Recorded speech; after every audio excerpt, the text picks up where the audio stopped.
কারণ এই হাতগুলো রেকর্ড হচ্ছে কার কাছে? কিয়ামতের ময়দানে ভুল ত্রুটি যদি এর ভিতরে হয়েও যায়, মাফ করার মালিক কে? একটা সূত্র আয়াত বলে আমি আমার আলোচনা শেষ করব। সম্মানিত হাজিরিন, আমাদের অনেক গুরুত্বপূর্ণ অতিথি রয়েছে, ওনারা কিছু কথা বলবেন। আল্লাহ রাব্বুল আলামিন, আমরা যারা দুনিয়াতে চলাফেরা করি, মানুষ হিসেবে আমাদের ভুল হয় না? হয় না? নবী রাসূলরা তো ছিলেন মাসুম, নিষ্পাপ, তাদের কোনো ভুল হয় না। এরপরে যারা ছিলেন তাদের ভুল হয় না? হয় না? সব মানুষের ভুল হয়।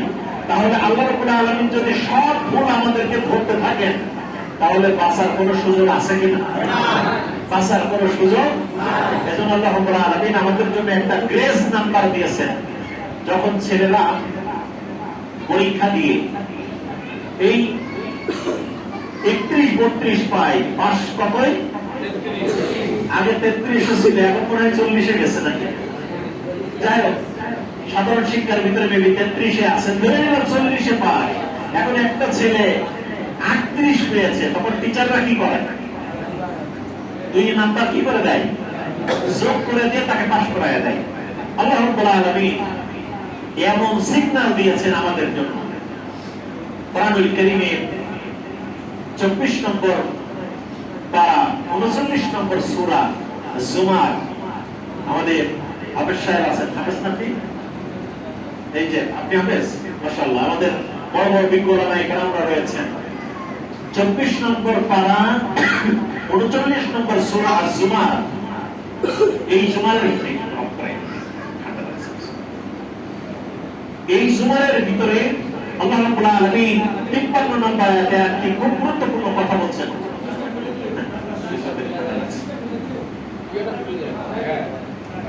আল্লাহ রাব্বুল আলামিন আমাদের জন্য খুব গুরুত্বপূর্ণ একটি কথা বলছেন। এই আয়াত শুনলে আপনারা সবাই কি হয়ে যাবেন? খুশি হয়ে যাবেন। খুশি হতে চান না বেজার হতে চান? খুব ভয়ের আয়াত দিয়ে আলোচনা শুরু করছিলাম, কিন্তু এত ভয়ের ভিতরে আপনাদেরকে নিতে চাই না। আল্লাহ রাব্বুল আলামিন আমাদের পরে অনেক বেশি রহমান রহিম, কথা ঠিক কিনা বলেন? তার করুণা দিয়ে, তার নিয়ামত দিয়ে আমরা সকলে বেঁচে আছি। সেই আল্লাহ রাব্বুল আলামিনের বিধান এই দেশে বাস্তবায়ন হোক, আমরা চাই কি চাই না? আল্লাহ রাব্বুল আলামিন এই দেশে কোরআনের একটি সমাজ প্রতিষ্ঠার জন্য কবুল করুন, বলেন আমিন। যারা কাজ করছে তাদেরকে সহযোগিতা করার জন্য আমাদের দুই হাতকে কবুল করুন, বলেন আমিন। সুবহানাহু ওয়া তাআলা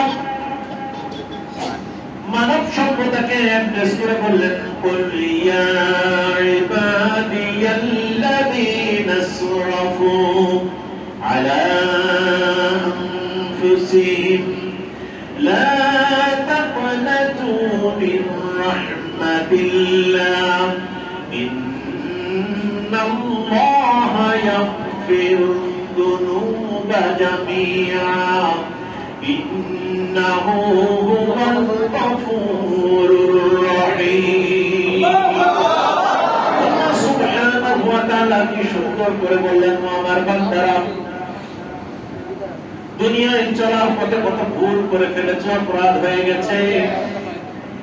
তুমি যদি কোনো একটা সময় বুঝতে পারো যে আমি আর এই খারাপ পথে চলবো না, অন্যায় ছেড়ে দিলাম, মিথ্যা ছেড়ে দিলাম, জিনা ছেড়ে দিলাম, ব্যভিচার ছেড়ে দিলাম, চিন্তায় রাহাজানি ছেড়ে দিলাম, মাদক ছেড়ে দিলাম, আল্লাহ রাব্বুল আলামিন বললেন এইগুলো ছেড়ে দেওয়ার পরে গভীর রজনীতে সেজদায় চলে গেলেন।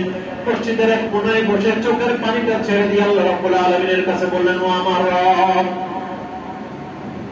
আমি আমার জীবনের পরে অনেক জুলুম করে ফেলেছি।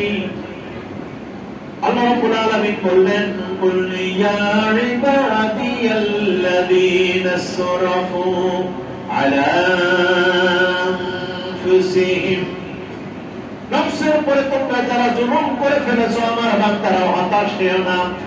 গভীর রজনীতে দাঁড়িয়ে অথবা সেজদায় যে যদি তুমি আমার কাছে ফরিয়াদ করো, আমি আল্লাহ রাব্বুল আলামিন তোমার সব পাপগুলোকে আমি ক্ষমা করে দিব। লা তাকনাতু মিন রাহমাতিল্লাহ, আমার রহমত থেকে নিরাশ হয়ে, বলেন না কেন নিরাশ হয়ে না। ইন্নাল্লাহা ইয়াগফিরুয-যুনুবা জামিআ ইন্নাহু হুয়াল গফুরুর রহিম। আল্লাহ রাব্বুল আলামিন তুমি যদি পাহাড় পরিমাণ গুনাহ করে ফেলো, হিমালয় পর্বত পরিমাণ যদি তোমার গুনাহ হয়ে যায়, তুমি যদি সত্যিকার অর্থে তওবা করে সিজদায় চলে যাও, চোখের পানি ফেলে দিয়ে পূর্বের অপরাধগুলো স্মরণ করে ফিরে আসো, আমি আল্লাহ রাব্বুল আলামিন তোমার সামনে আটলান্টিকের মতো ক্ষমার দরিয়া নিয়ে তোমার দরবারে হাজির হয়ে যাব। ইন্নাল্লাহা ইয়াগফিরুয যুনুবা জামিআ ইন্নাহু হুয়াল গফুরুর রহিম। আমি আল্লাহ রাব্বুল আলামিন তোমার গুনাহ খাতা মাফ করে দিলাম। শুধু মাফ করলাম না, পূর্বের অপরাধগুলোকে আমি তোমার জন্য সওয়াবে পরিণত করে দিব। খুশি হইলেন না বেজা হইলেন? আল্লাহ রাব্বুল আলামিন আমাদেরকে কবুল করুন। সম্মানিত ভাইয়েরা, আমি 10 মিনিটের কথা বলছিলাম, মনে হয় প্রায় ঘন্টার কাছাকাছি চলে গেছে। আপনারা কষ্ট পাইছেন আমার কথা শুনে? সম্মানিত ভাইয়েরা, আসুন, আমাদেরকে খুশি করতে হবে একজনকে। তিনি কে? সবাই আওয়াজ করে বলেন, তিনি কে?